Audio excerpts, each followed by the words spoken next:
Hello everyone. Meron tayong ano dito.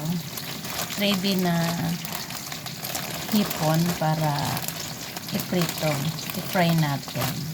Ayan. Ayan, mga lalabs ang ating ang ating hipon.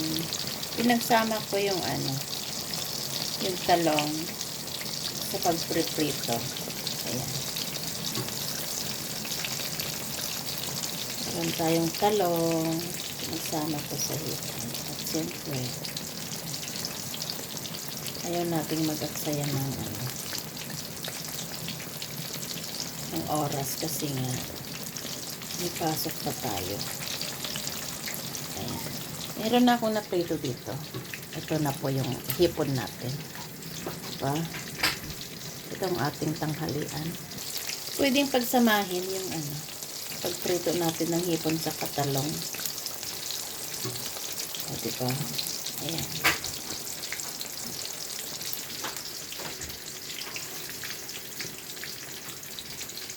Prito na natin. Okay na. Itong yan. Ang ating hipon. O, diba? Sarap-sarap. At yung ating talong ay fry pa natin. Masarap ito. Isaw-saw sa bagoong.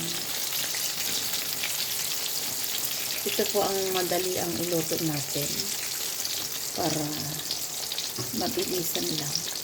Ang buhay OFW kasi ay kailangan natin yung madalian na luto lang, ganyan. Kaya ito po ang aking naisipan na iluto ngayong araw.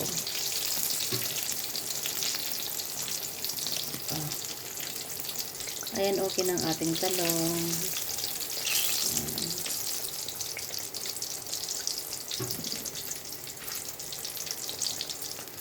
Pwede natin ihain.